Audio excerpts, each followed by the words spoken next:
Good evening, everyone. Thanks for joining us for the News Now live at 8. I'm Teddy Roundtree here at the WTOC Digital Desk to tell you about some of the stories that we've been following today. Let's take you to some breaking news that we are still continuing to follow of a deadly crash that happened on Pooler Parkway earlier this afternoon. One person died in that crash and another was taken to the hospital in critical condition. This was a two-car crash that caused Pooler Parkway northbound to be shut down for several hours. There is no word yet on what caused the cars to collide, but we'll let you know any new details as soon as they come into our newsroom. According to the Georgia Department of Public Health, the norovirus is likely the cause of people getting sick from eating at a local restaurant. So far, 82 people have reported illnesses after eating at the Jalapenos Mexican restaurant in Pooler. According to the CDC, norovirus is the leading cause of illness from contaminated food in the United States. We're told the restaurant is working with Chatham County Environmental Health to prevent it from happening again. Almost 2 weeks ago, Robert Sasser, a former lieutenant with the Glenn County Police Department, allegedly shot and killed his estranged wife, Katie Sasser, and her friend, Johnny Hall.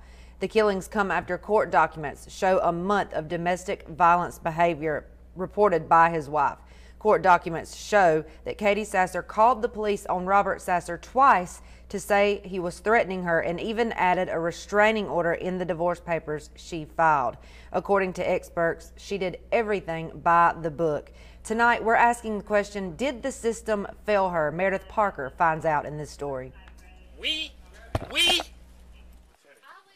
These are the moments police responded to a domestic call involving, at the time, Lieutenant Robert Sasser with the Glenn County Police Department. His wife, Katie Sasser, said they were separated and he showed up threatening her and trying to kick the door down. I'm sitting down with Cheryl Branch, Executive Director of Safe Shelter, an organization devoted to protecting victims of domestic violence. In my 22 years of experience, I've never seen a situation with an abuser and a victim get better.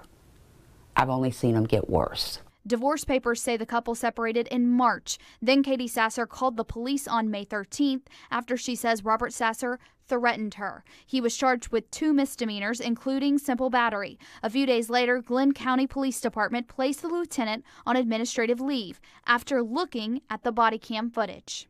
He did. He threatened. He's upset. Just get him off my property, please. Statistically, the most dangerous time for a victim is when he or she is planning on leaving the abuser. And that's because the one thing that that person fears the most is the person leaving him.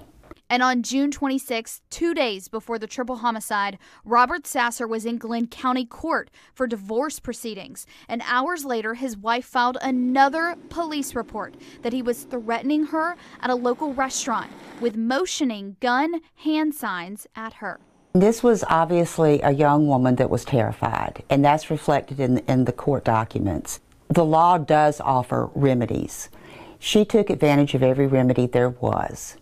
Documents shown here. Plaintiff believes that the defendant is a danger to himself and others, and that once he is served with this complaint for divorce, his conduct will be unpredictable. Some people now question if every reported incident was taken seriously. From the body cam footage released by the Glenn County Police Department, it shows officers laughing with Robert Sasser about the domestic incident minutes after leaving Katie Sasser's home. You're probably using a police officer now versus a...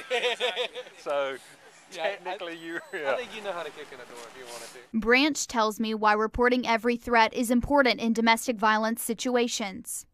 You have put people on notice in Superior Court that you are terrified of this person. You have put law enforcement on notice that you are terrified of this person.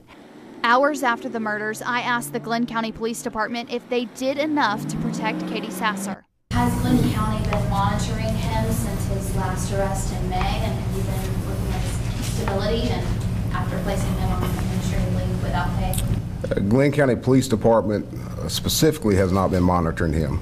He was out on bond. He was being monitored in a pretrial bond status, but not by the Glenn County Police specifically. According to that domestic violence expert, Katie Sasser did everything right to try and protect herself. Glynn County Police and the DA's office is rejecting all interviews until the GBI concludes their investigation.